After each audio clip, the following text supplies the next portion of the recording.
Good afternoon or good morning. I never know which to say at this point in the day. And welcome to this EPC update, our regular look at key developments in and around the European Union.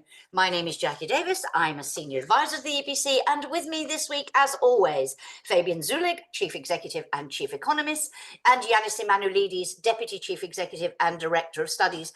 We were due to be joined by Almut Munna, the Director for European and Global Affairs at the EPC. She is caught in travel difficulties, but may magically appear on our screens at some point over the next hour.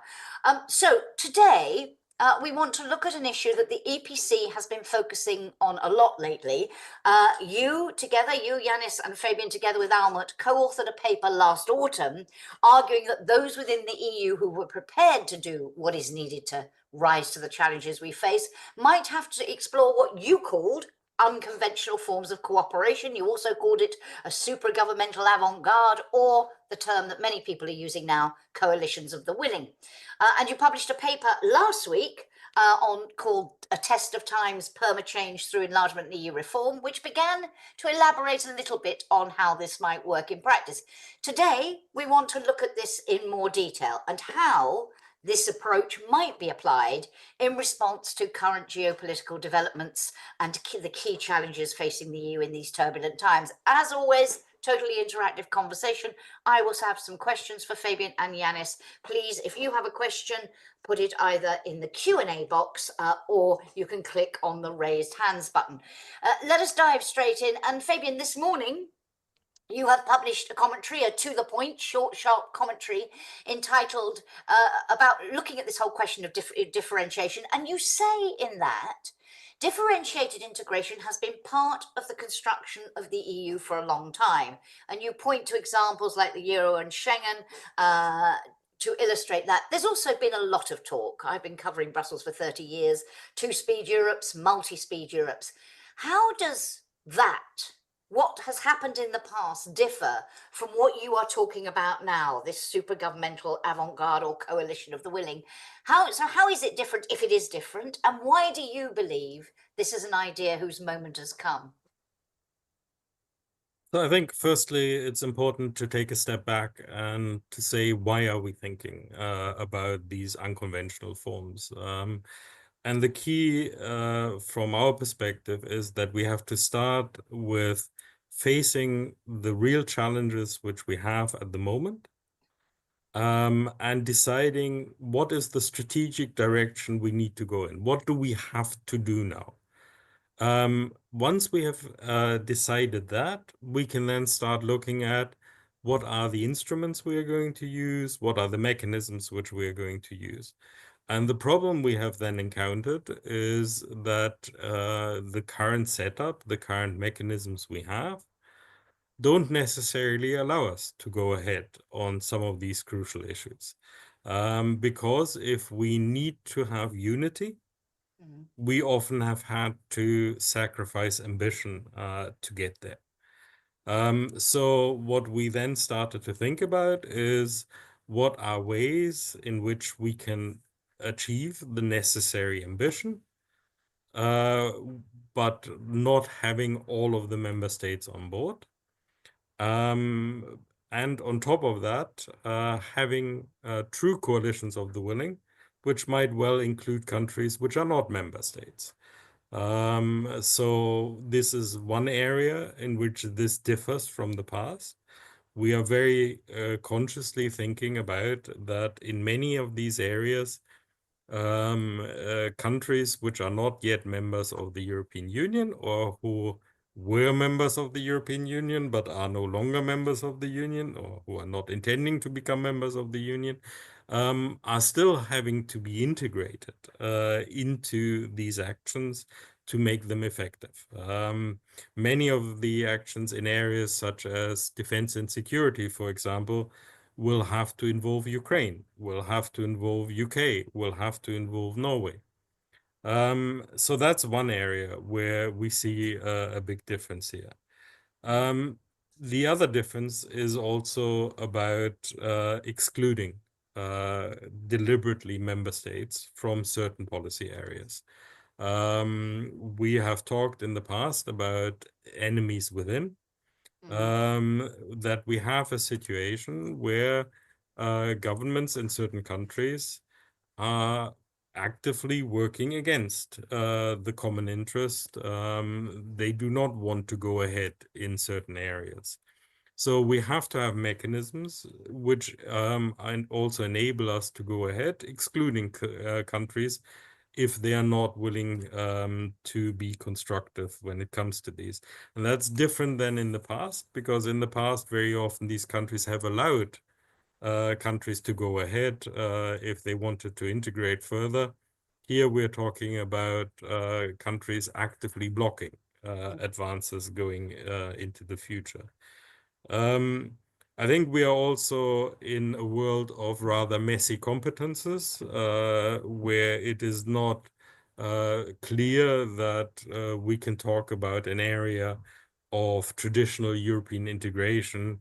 When we look at defense and security as one of the prime examples of this, clearly there's a lot of national competence here. There's a lot of bilateral, multilateral activity. There's NATO, which runs alongside all of this. So this requires new forms of integration. It doesn't simply fit under the old EU umbrella. So that also means that in some areas, this bypasses EU mechanisms, which can make it quicker, can make it more effective, but of course, that's risky as well. I want to come back to the risks that may be inherent, because you've acknowledged that there are certain risks. But Janis, Fabian also says in his To the Point commentary this morning, driven by necessity, such far-reaching coalitions of the willing are not a sideshow. They are the motors of European integration in the years to come. From your perspective, how important is it to really look at this issue through these fresh eyes, as you have done, but also how the link between this discussion and the future of democracy in Europe? Because you have made the argument in previous papers on this topic. You talk about European democracy being at stake, particularly in response to Trump 2.0. How do you see the link between those two things? Let me start with the first question, which adds up to what Fabian was saying. Obviously, we already have a differentiated Europe, but we're living under totally different circumstances. And we see that also being expressed in much more talk in town, but also in member states, in national capitals and beyond, about coalitions of the willing. But what exactly we mean, we're not spelling out.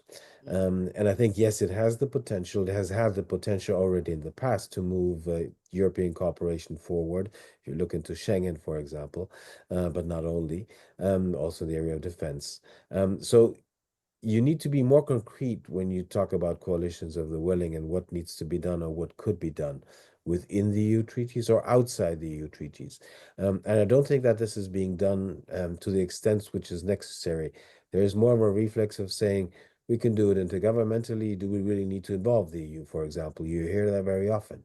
And I think that bears some risk, which I think we're going to discuss later. So we need to be much more concrete when we talk about coalitions of the willing, what exactly we have in mind, and also, by extension, of what we should try to avoid. Now, with respect to European democracy, I think, yes, liberal democracies in Europe, and I mean now Europe both with respect to the EU, but also to the continent in general, is at stake. And if you follow nationalists, nativists, who are not only opponents of liberal democracy, they are often also opponents of the EU as we know it. They want to hollow out the EU as we know it, coming forward with the false political argument that we need to make my country, from their perspective, great again. And that follows in the logic that we need to undermine the EU, and we need to, that the EU is a burden in our efforts to make our country, my country, great again. That's their logic, saying this is the wrong logic, but that's the logic they're following. In this situation, if pro-European liberal Democrats, the EU in itself, cannot counter that, cannot showcase that the EU is able to deliver, that the EU can actually make a difference. That is something which illiberal forces will use as an argument. They will say, look, we have been telling you that the EU is not delivering, so follow our argument to make our countries great again by following an illiberal democratic course. If you listen to Orban, but also to many others, and by the way, also if you listen to the follow the US debate, this is the argument they're making. So the result is that the EU and its member states need to be, as Fabian was saying, more ambitious, and they can only do that if they also are ready to do things outside the EU framework or within the EU framework, going beyond those who are vetoing certain progress in certain policy areas. And so there is, I think, a direct link, and that's also a dilemma. It's also a dilemma, by the way, which traditional pro-European liberal forces are facing, because obviously they're feeling the sentiment in their countries, which is concentrate on ourselves, be more egoistic, maybe you don't use the word nationalistic, but concentrate on our interest. Don't succumb to the interest of others. That argument is very strong. That makes it difficult for national, even pro-Europeans to act at the European level, and that has then a negative effect. So there's a negative spiral, a negative political spiral, which needs to be broken. And I think that coalitions of the willing, if they are of the right sort, are a way to counter that potential development or that trend, which you already see, to be frank. Okay. And I want to get very concrete in a moment about how it might work, what it might mean. But can I just ask one other question, Fabian, in relation to your commentary this morning? You said, with Europe now caught between Russia and Trump, a form of hybrid functionalism has become the norm. What do you mean by that? Well, we've always had this idea of European integration as a rules-based, a Monet method-based progress where we move forward by creating the institutions and the legal framework around them. What I'm trying to say here is that we live in a world where needs must, where we really have to say we use whatever method will get us to where we need to get to. So very much driven by what the final outcome needs to be. And that also means that we have to move on a bit from this idea of European integration only being this one process which culminates in the European Union at the end. So Janis, let us get concrete and spell out what we're talking about. You talked about it being outside the framework, within the framework. Fabian, they're saying we need to use whatever method will get us to where we need to go.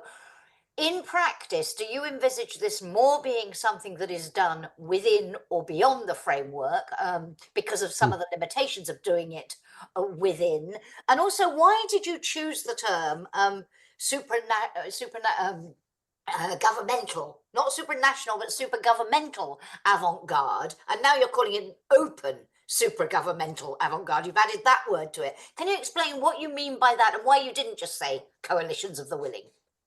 I'll come to that by starting with your initial point you raised, because yes, in principle, there are two ways how you can organize coalitions of the willing. You can organize them within or outside of the regular EU framework. Within the framework of the EU, and that's what many, by the way, argue also makes the EU enlargement and future-proof, you have instruments of differentiated integration. You have the instrument of enhanced cooperation. You have the instrument of PESCO in the area of defense. But if you look into the experience since the entry of the Lisbon Treaty, these instruments have not been used or have not been used extensively. Only in very concrete issues they have been used, or they were thought to be used. And the argument of why, or the reasons why they have not been used, are multiple. One is, they are complex instruments. They require a lot of preconditions need to be fulfilled in order to have enhanced cooperation working. They need to make sure that they don't undermine, for example, the single market. So there are tough rules in order to start, for example, enhanced cooperation. That makes it difficult. But if there's political will, I think you could move on. But we see that there's a lack of political use to use these instruments. And that also goes to the fact that some member states in the past have not been ready to use them because they were not ready to enhance, deepen their cooperation among them by using these instruments. So the question is, will they do now? I have the idea that they are not ready to do it, but because if you use the instrument of enhanced cooperation within the EU treaty framework, that would also strengthen the EU institutions. And you hear a lot, for example, in the context of defense. Do we really want EU institutions? Do we want the Commission to be stronger when it comes to this? Do we want the European Parliament to have a stronger say? Or is this not undermining our national intergovernmental efforts? Then there's also one specific problem, by the way, which sounds very legal, but is political in the end. If you would start an enhanced cooperation, the rules which apply to the EU in that policy field also apply to enhanced cooperation. So if you have unanimity in the area of defense or in other areas where there are unanimity rules, you would also have these rules in enhanced cooperation. This is why some say that those who are ready to use enhanced cooperation should put together a treaty among themselves. Jean-Claude Péris then calls this a political community where they agree that they would be using qualified or some form of super qualified majority voting when it comes to deciding within enhanced cooperation. But that already shows you that if you move in that direction, you already create a much bigger division between member states within the EU framework. And also you have to overcome certain rigidities all the time as a constant. Yes. So that is why I think for a good number of reasons, even if it's not the preferable number one option, maybe the preferable in order to fulfill what Fabian was saying, to deliver on certain challenges we need to deliver on, is to work outside the EU treaty. Right. But then again, the question comes up of how do you do that? We have very loose coalitions who are only intergovernmental, where member states, EU institutions are being sidelined. That's not what we have in mind when we talk about a supra-governmental avant-garde. And the supra-governmental is exactly doing what the name says. It is linking the supranational elements of the EU. It makes sure that, for example, EU institutions, including the Commission, the Parliament, play a role in those coalitions of the willing, while at the same time also using the fact that there's more flexibility because you do it in an intergovernmental fashion. Gotcha. And there are certain principles you need to adhere to. We'll come back on the principles later. So that, I think, is why an supra-governmental avant-garde could be the smartest of solutions, rather than going for coalitions outside of the EU treaty, which does not adhere to the principles we'll be discussing later. And by the way, the discussion about differentiation is old. There have even been some, and there are some who now even speculate about this these days, that maybe there's a need to create a new union. If you have outside of the union, creating a new union. If you have massive opposition from certain member states, which you cannot overcome, maybe you need to think much more radical. I think that is not the best of options. Okay. So that's why I'm saying you need to be much more concrete. Come back on that in a moment. And I do want to very shortly link this to current geopolitical developments when we talk about where this might work, and you've already touched on it a bit, Fabian. But I don't know, Fabian, whether you wanted to add anything in terms of how you see the balance. You said we have to use whatever method gets us to where we need to go. Is your sense, and I think from what you wrote this morning, your sense is this will happen more often outside the EU framework than within it? I think what we are already starting to see is a variety of these coalitions of the willing springing up all over the place, because it's not possible or not desirable to do them within the framework, because we should also take into account that very often on the member state level, it's not necessarily that they want to put this through the European framework. So I think it is happening. The exception is becoming the rule. But I would also stipulate that if we do this in a more organized way, in a more structured way, there will also be a certain level of possible buy-in from countries who might see that something is happening, that something is being created close to the institutions, close to the framework, but not involving them. And it might act as also an incentive to take part and eventually also possibly to bring it back under the EU fold. So we've So never... answering the concern that Janis raised that they might have of strengthening the institutions, being close to but not part, you think might be a reassurance on one side. And for those who want the institutions to be strengthened, you say, well, maybe we'll bring it under the umbrella later. So you could satisfy both. Is that what you're saying? I think you can try to satisfy both, but I don't want to minimize the risk which is inherent in that. This is clearly not something which is ideal in many ways. If we didn't have any constraints, then we would design it differently. But we have to work with the realities which are there, which does mean that member states, that the nation states still carry a lot of the decision-making power. So we have to accommodate that. Okay, so let us look at... Oh, go on. Sorry, Janis. Just one addition, and I think that is important to note in the political discourse. If you follow now the debate, for example, in the area of defense, where there is a discussion as to how far the EU should go. We've been discussing this also in the EPC update and previous editions of it. We often hear that we need to find a compromise among the EU 27, or at least the 26. And at some point, they also say we will also need the 27th. So even if we could find a compromise among the 26, we need to work on trying to reach a compromise among all member states. So we need that unity. And then they argue, and let's be careful that if we use instruments of differentiation, we might undermine the ultimate goal, which is to be united also on the international scene.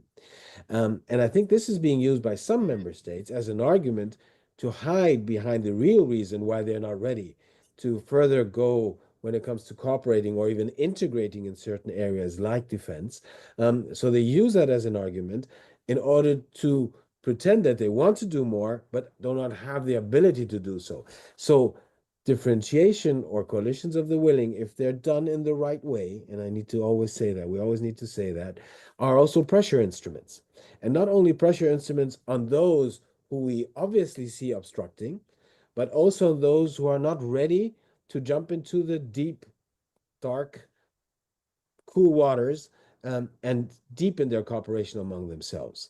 So let's also have that political debate in mind, because it is important to understand how the coalition of the willings are sometimes being misused also by those who pretend that they're ready to cooperate more. Thank you. Okay, let us drill down. And you touched, Fabian, in answer to my first question, on one key area where you see this being applicable, namely defence and security. And you mentioned it also in the context of involving non-EU member states, the UK, Norway, Ukraine in that. In what areas, I come later to where you shouldn't allow it and why not, but in what areas not only do you think it is an option, but also possibly the only option, the best way forward? And can we link this very much to where we are now and the conversations around Ukraine, around responses to Trump 2.0 and so on?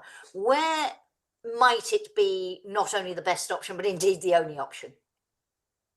When we look at defense and security, I think it's important to make a distinction between two broad areas.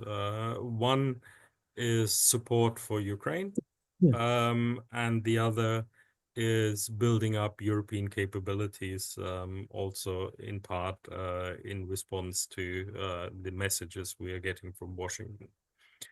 In both of those areas, I suspect that these coalitions of the willing will be the dominant form of action for the years to come. Not least because we have some countries within the EU which do not want to go in this direction, or who are constitutionally constrained. We shouldn't forget that we also still have neutral countries who have certain limitations in what they can do. I think what it also has in common, both across those two areas, is that they require enormous amounts of money. And when it comes to money, I think we will see very often that coalitions of the willing are the only way of going forward. because if you have to find a huge amount of additional money, that will have to go with certain controls, and it will have to go also with the possibility of excluding some countries from the benefits of that who are not willing to put in the money. So I would suspect that in defense and security, in most areas, these coalitions of the willing are actually the name of the game. Now, that doesn't necessarily mean that they will be outside the treaties. Some of that might still be accommodated within the treaties if the countries do not try to block it, who are not taking part. So as in many different areas, what we think in terms of coalitions of the willing, you have to try out how far you can go within the EU framework, but then be willing to say, if this doesn't work within this framework, we go beyond it. Okay, so that's the process by which you decide which areas to do it. First, you try and stay within the framework, and then you move beyond. Janis, for you, talking a lot here about defense and security, you've both mentioned that. Are there other areas where you think this approach might be the only way forward? I'm thinking of a conversation, in fact, you and I were having yesterday about enlargement in the context of the EU's democracy reform conversations. And we were talking about Ukraine and enlargement, and if a country tries to block enlargement, say the accession of Ukraine, could it be used? Or when you're coming to a new member state, is that an area where you'd have to say, no, we can't? I think that if we actually get to the point where there is a strong conviction among almost all member states, when I say almost all, I mean 27 minus X with a very small x. If there's an agreement among all member states that a country like Ukraine or others, I think we should not limit it only to Ukraine. Yeah. We should not commit the mistake, the geopolitical mistake of only committing it to Ukraine.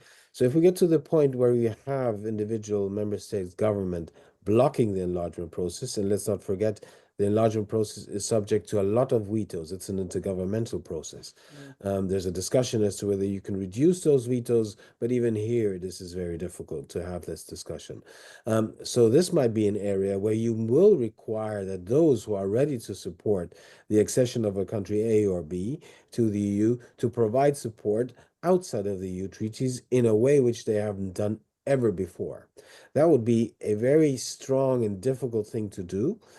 It would also make accession to the EU less attractive. However, for an intermediate period, in order to progress, to give the strong signs to the country concerned, for example, Ukraine, it might be the only way.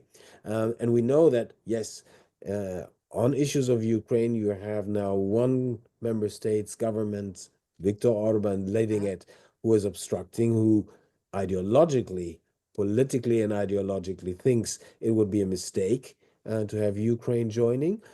So he's very much obstructing. If you want to overcome that, if it's only him, then there is a way to do that because you will put pressure. Just to be clear, this is in terms of support for a country, not the. I mean, they can't join a club if the rules say to join this club. Exactly. It has to be unanimity. And that is why I'm saying from today to the point where they can join, maybe or potentially the coalitions of the willing, if you want to call them that way, might be a way forward, but they cannot compensate for what actually needs to be done. But I started by saying it needs to be 27 minus X with a small x. The question is that X really that small? Or is it not that some member states are hiding, do not want Ukraine or any others to join the EU, by the way, for different reasons, some for very pro-integrationist, some for very anti-integrationist reasons. So if you get to that point, then whatever we're not talking about will not work. So it really depends on the readiness. About how illusory is the unity, and we might find out through this process the degree to which there is unity among many. On the second point, which is where it should not be used, you talked about there being certain principles that we need to adhere to, Fabian, and you said this morning you acknowledge the risks, and I'm thinking when you were talking earlier about potentially excluding member states, when you're talking about bypassing EU mechanisms, How do you see those risks? I mean, you say the risks are massively outweighed by the need to respond to these challenges. And you say this morning, we can do this by careful design. What would that careful design look like, and where can this not be contemplated? Otherwise, the EU as we know it risks ceasing to exist. Again, we have to go back to what do we need to achieve? And the answer cannot be that because we have blockages in the system, we simply do not do what we have to do. I was reminded very much as what was happening in the early days of Russia's invasion of Ukraine, when we were trying to get a response together.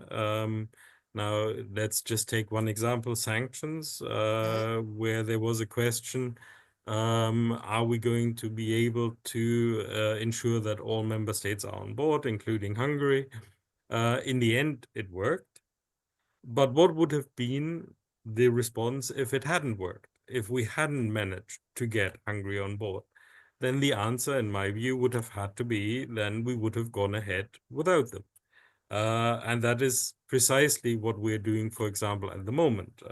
Sorry, could I just interrupt? Wouldn't that give a huge advantage to the member state that didn't join the sanctions, who would happily go on trading with the Russians and picking up business that the others were losing? Therefore, others might not want to go ahead because they're putting themselves at a disadvantage. Sorry to interrupt, but I see no, absolutely. See a problem there.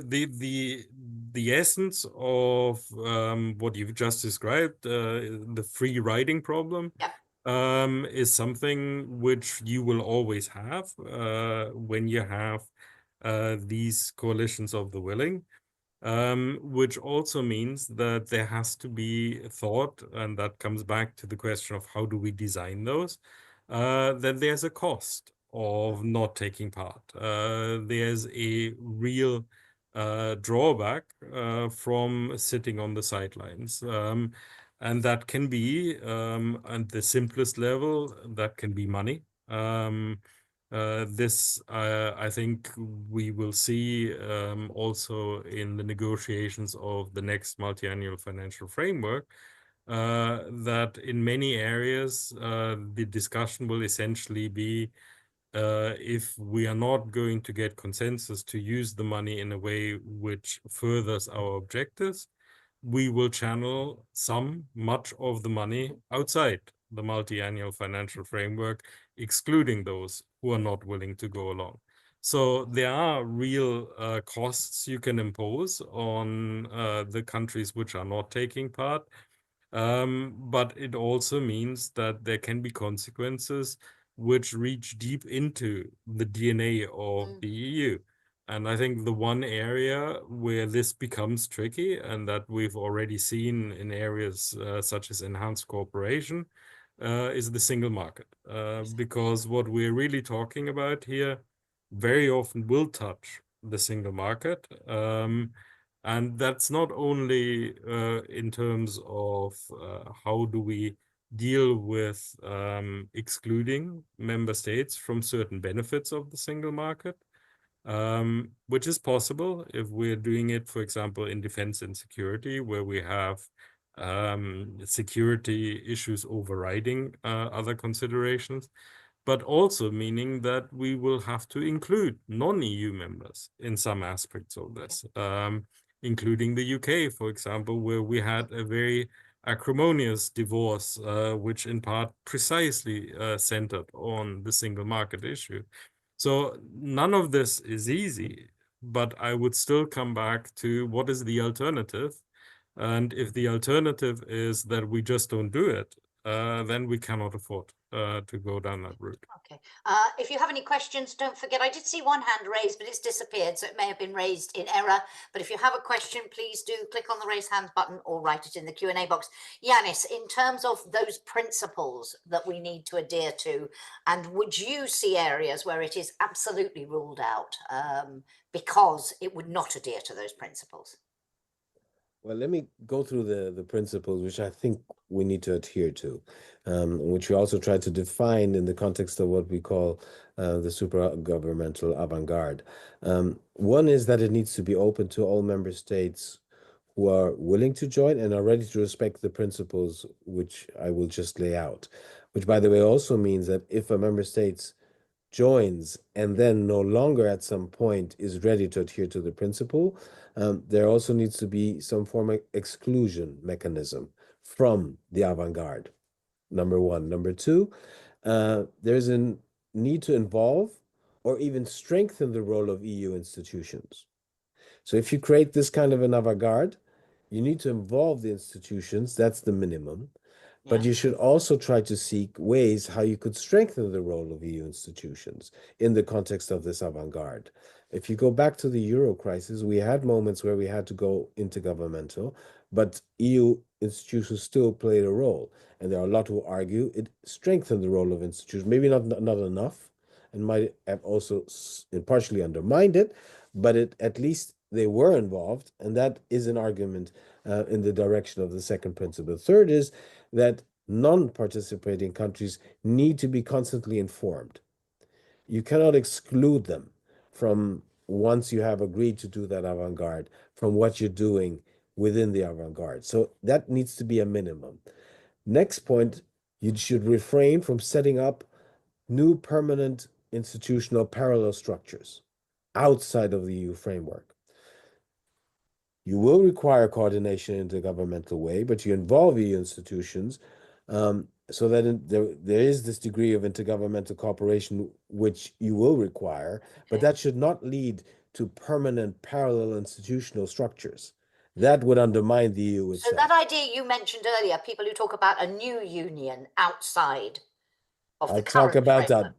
that's something you should that would not adhere to these principles. Exactly. Clearly not adhere to these principles. Yeah. By the way, linking that to the previous response I gave to enlargement, there are also some who are speculating as to whether, if we get to a situation where 1 or 2 or 3, whatever number of member states obstruct enlargement, whether the rest of the member states should exit the EU and at the same moment in time create a new union.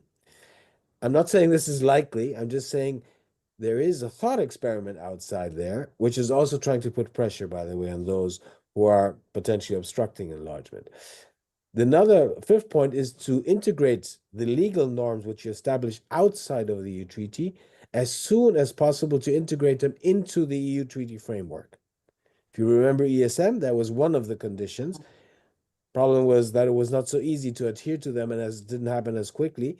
But still, that needs to be a principle you need to follow. And the last one is something we already mentioned, is that you involve key non-EU countries and countries who aspire to join the EU. If you look into some of the things that have already been decided at the European level when it comes to defense, there was a quick reflex to say we need the UK involved, we need to have Norway involved, we need to find ways of dealing with Turkey. That's a mixed case, and I'll explain why it's a mixed case. These were the most obvious countries who you need when it comes to defense. There was not the same reflex with respect to potential future members, to candidate countries. That had to be put into the agreement that was found by some member states who were pressuring, including the candidate countries. So the openness needs to be also open to those who actually, we have told, have the prospect of joining the EU. That's why this avant-garde needs to be an open avant-garde. So these are 6 principles which we have defined. You can argue there are more. You can argue that some can be subsumed under the others. But I think that creates an impression of what you need. That would not include the creation of a new union outside of the EU structures, creating new parallel structures. That would undermine the EU as we know it. Not only the single market, as Fabian was indicating, that's something you need to be really careful about, would undermine much more than that. So one needs to be very careful about this. And when it comes, we've talked about the free riding, Fabian, in the context of, when we're talking about sanctions and we're saying, what if one country does not apply them? You say, okay, the rest go ahead with that. What about free riding the other way, the non-EU countries? Is there a risk here that we start to say they are getting some of the benefits of EU membership without being members, which would suit country like the UK very nicely indeed. Is there a risk there as well, do you see? I mean, obviously for an aspiring member, it's slightly different. They are trying to join, they want to join, they're waiting for the EU to let them in. But in a case of a country that for the foreseeable future doesn't want to rejoin, do we need some principles also for where it is open to countries outside the EU and others where it won't be? Or, how do we approach that issue? Is it blanket, the concept is one that allows non-EU members to join, or do we have to differentiate? I think this is very much a question of what do we mean by coalition of the willing? I mean, clearly, we do only want countries to join if they are truly willing. And truly willing does not just mean being part of this, but also taking on the obligations which come with this, taking on also some of the principles. If you look at the principles Janis has just explained, some of these are not easy to take for the UK, for example. When we're talking about how close this is going to be to the institutions, how it is about essentially accepting a common jurisdiction, a common way of deciding, which is enforceable also on the countries taking part, excluding countries who are not following the principles. I mean, these are not easy obligations to take on for any country. I think what we are also seeing is, frankly, a re-evaluation within those countries. I do not expect that the UK will rejoin in the near future. But there is a very different debate now in the UK and even in places like Norway. There are many people in Norway now talking about EU membership, because when you live in a world where you have these outside threats, where you have these very, very difficult geopolitical and geoeconomic influences, then being part of a club, being together in addressing that, has become much more attractive. And I think in countries like the UK, in countries like Norway, they also see that they alone cannot address the issues which are there. They have to work together. And when it comes to many of the economic issues, you cannot do that without having some form of connection to the EU, given the competences the EU already has. But again, as with EU membership, Janis, Fabian saying there, rights and obligations as well as benefits of joining. For you, is that the key to making sure that those principles you talk about are adhered to by non-EU countries, whether or not, and I speculate endlessly about whether the UK will ever rejoin the EU, but let's leave that aside for a moment. In terms of deciding where this can be done, it's, do they sign up to the principles is the key here to making sure that we get this right. Would you agree with that? I think those who are participating in what we call the super-governmental avant-garde will have to adhere to these principles. Now, having said that, as with every principle, there's a question as to whether you can find some leverage in terms of how you interpret the principle for certain member states and for a certain period of time, which, by the way, also goes for those who potentially, like Norway, might at some point actually decide to ask for membership, or Iceland, which we haven't mentioned yet. So I think we need to stick to these principles, because if we don't, there's a risk that what we're talking about could actually undermine the EU substantially. And what I'm seeing is that a lot of member states prefer to go for it in a very loose way. They even would argue or tell you, representatives of certain governments would tell you, why do we have to get the EU involved? We can do this on our own. It does work, doesn't it? I think that one, for those who are already members of the European Union, it undermines the EU as it stands, which, by the way, goes back to the question you raised earlier of what dangers there might be linked to if you don't have coalitions of the willing. And the other thing is, look into certain developments which we've seen over the past months. For example, when it comes to Ukraine, support for Ukraine, meetings in London and Paris. You see that now the readiness to actually do what was said in February or March seemed to be less strong when it comes to supporting Ukraine. And I would argue that has also to do with the fact that this is being discussed very loosely in a very intergovernmental fashion. There's no one who is trying to make sure that it adheres not only to the principles we set out, but it adheres also to decisions which have already been taken. So sometimes the EU processes are very cumbersome and difficult, but they also create clarity and reliability. Whereas if it's purely intergovernmental, what was discussed a week ago or a month ago can be forgotten in a week or a month from today. So there are political and legal things and risks that need to be taken into account. That's We interesting. just- So we tend to focus on the risk of doing this, but there is also a risk in not doing Exactly. this, doing this in a structured way. Okay, let us turn in the last minutes we have available to, okay, let's be very, very concrete now about what do we do next and how do we go about, not only you've begun to identify some of the areas where you think it can work, it can adhere to the principles, and it would be beneficial or indeed the only option.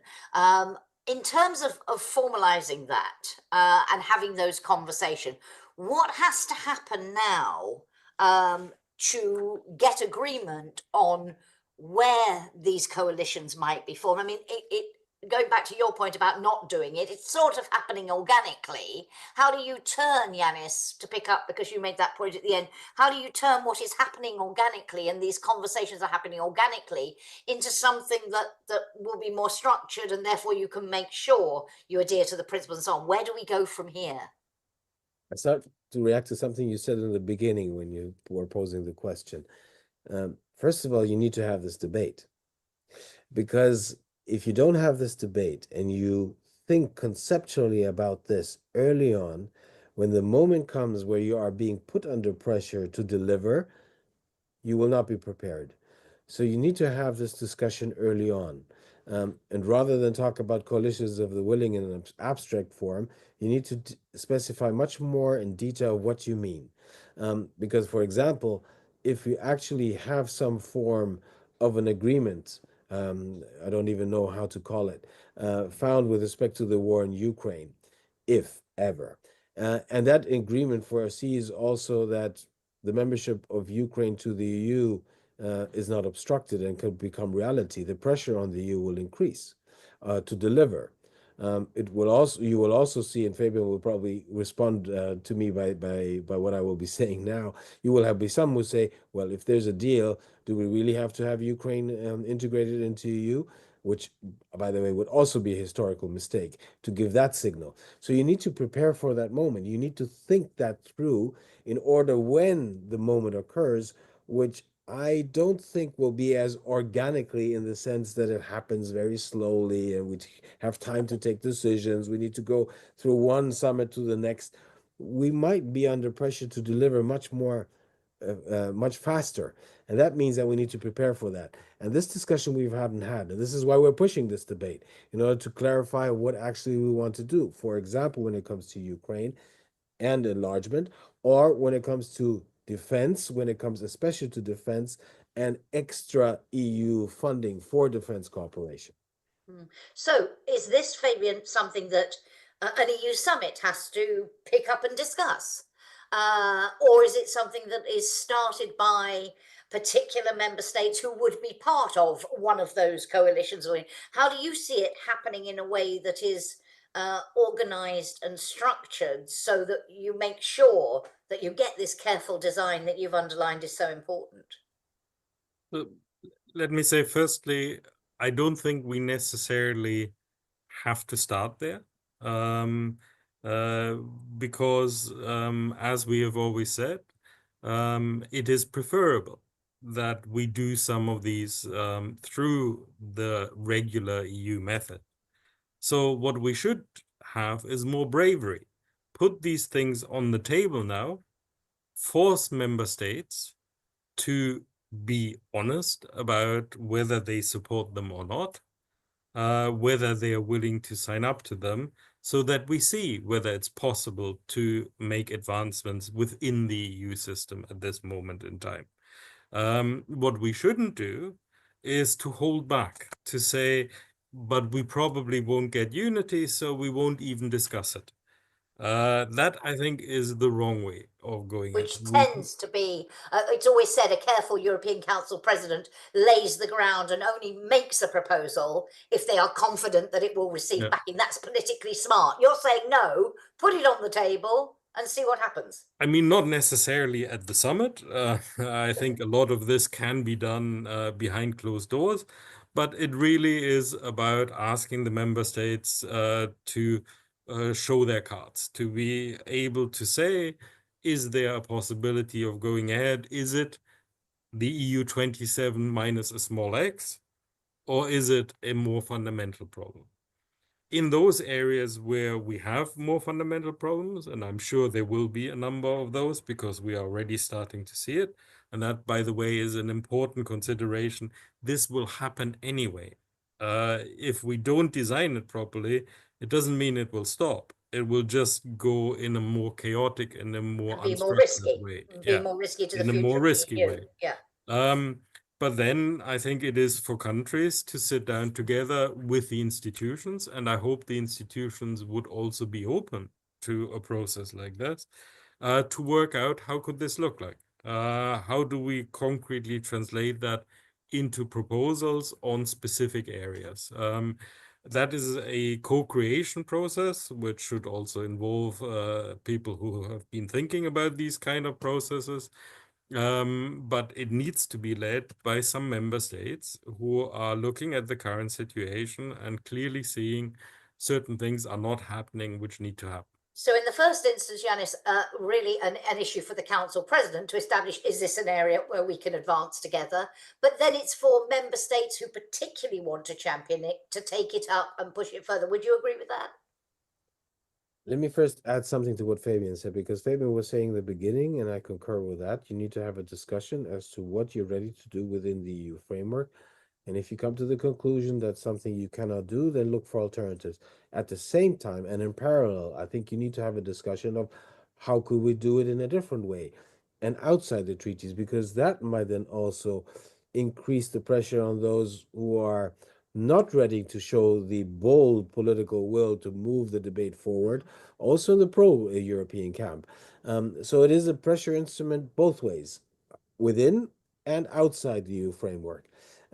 With respect to the President of the European Council and to the role of member states, well, always you need to have the combination, and you need to have those countries who are ready to lead to push in this direction, which, by the way, is interesting. With the new German government, I was about to depending on the SPD vote, which we need to still await. If it's positive, if Merz becomes chancellor, the new government comes into place with a heavy burden coming into office, by the way. Merz has said that he will invest much more into Europe. He has also discussed, also behind scenes, he's asked his associates, and they have discussed it with others, whether coalitions of the willing. Let's not forget that Merz was very close to Schäuble when he politically grew up, who was one of the fathers of the core Europe idea.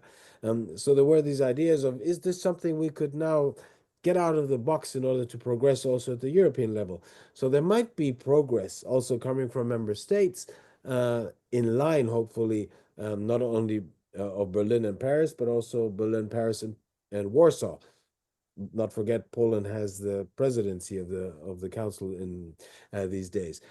With respect to Costa, one of the things he has tried to put in place, different from those who have been in this office before him, especially the one directly before him, he has tried to have more of a strategic debate among heads of state and government, informal exchanges, with not leading to a concrete result, in order to discuss some of these more fundamental issues. Problem is that, as Fabian described them earlier, some of the enemies within the EU are then in the room. But maybe it still makes sense to have this open exchange and to discuss it. But you need to be brave for that. You need to have the courage to trigger these debates. And what I'm seeing from member states' side is that they don't have the courage, especially when you talk about EU reform. And the future of differentiation relates to the debate about EU reform. They're not ready to move and progress. They're hiding. They're not even having a debate about, how to use the passerelle clauses when it comes to QMV. They're hiding behind their scripts. So actually, I currently do not see that member states have the readiness in the Council, and by extension also in the European Council, to have that debate. We're trying to push them from our side, and a test of times, and what we discussed yesterday in the conversation, goes in this direction with respect to internal reform and enlargement. But I don't actually see that they're ready to discuss. They're even hiding. They don't want to reveal the positions they have, if they have any. Question from our audience, Fabian, really pointed to this potential threat to the future of the EU. Philip Hamradrutz talking about saying that in terms of defence, there seems to be quite broad support as the best way forward. But he questions, might this lead to the emergence rise of other thematic coalitions, for example, economic or geographical, replacing traditional European cooperation? Where would the traditional EU and its institutions end in this context? In-depth fragmentation. So really building on what we've been talking about in terms of that risk of it all unraveling if it goes into many areas. How would you answer, Philippe, on that? Firstly, by pointing out that unless we start doing what we need to do, it's going to unravel anyway. Because if we are not going to deal with the existential threats which we have at this moment in time, then what we have created with the EU is not going to fulfill the primary purpose of why we have done all this. The prevention of war, the prevention of an attack from the outside, the guarding of our values, of our principles, of our interests. So this is a rather dramatic moment, and it should not be underestimated. And in no way do I want to minimize the risks which are there, but we have to really face that the worst case scenario is not what we are facing now. The worst case scenario is Russian boots in the Baltics, etc. So this is the kind of situation which we have to deal with. I think it will be impossible to prevent it from spreading. It is not something which can only be in defense and security, because we also live in a world where policy areas are not neatly put into categories like that anymore. One of the biggest questions I think we are going to have to face when it comes to defense and security is capital markets. We have to integrate our capital markets much more to be able to find the financing which is necessary for that. That means having common rules on certain things. It means a level of integration, by the way, also involving the UK, which will have a direct impact on the European Union. But I think if we do this well, it can also be something which in the medium term strengthens the union. Because if we can show that we can address these fundamental questions, then it shows that the union is still relevant for the kind of policy challenges which we are facing today. Thank you very much. Janis, a quick final thought, if you would. Just in addition, and referring also to Philip's question, we already talked about defense as a potential area, enlargement, anything related to financing outside of the EU framework. Let's not forget, if you look into the Draghi report when it comes to economic competitiveness, the other major objective which we now have, to strengthen Europe's economic competitiveness, he raises the question within his report with respect to the need potentially for some member states going it by themselves. So he's talking about differentiation. He's not going into details, and he's not going into details in general when it comes to governance related issues or issues affecting EU governance, because he feared that that might undermine other messages of his report. But there's another area where there's potentially a need to discuss as to whether coalitions of the willing could help in order to progress among those countries who have the right mindset, as Draghi would probably say, because we have a lack of having the right mindset when it comes to implementing what he has asked for in his report still. Thank you very much. That is all we have time for, but thank you very much for that. Just to highlight a couple of publications I mentioned during our discussion. The publication last November by Fabian and Janis and also Almut Müller, which kickstarted this conversation on a supragovernmental avant-garde, that was entitled Overcoming a Hollow and Illusory Unity. Last week, a publication, A Test of Times, Perma-Change Through Enlargement and EU Reform, that also looked into this issue as part of the debate about reforming the EU alongside preparing for enlargement, and that commentary of Fabian's published today entitled Radical Differentiated European Integration by Necessity. A couple of events coming up, one very much linked to what we're talking about. We talked about enlargement and how that might be impacted by this conversation. On Tuesday, Ukraine and Moldova's road to the EU getting fit to open negotiating clusters, and an issue we didn't really touch on today, but we will come back to it, I am sure, in light of what happens next with the US and tariffs.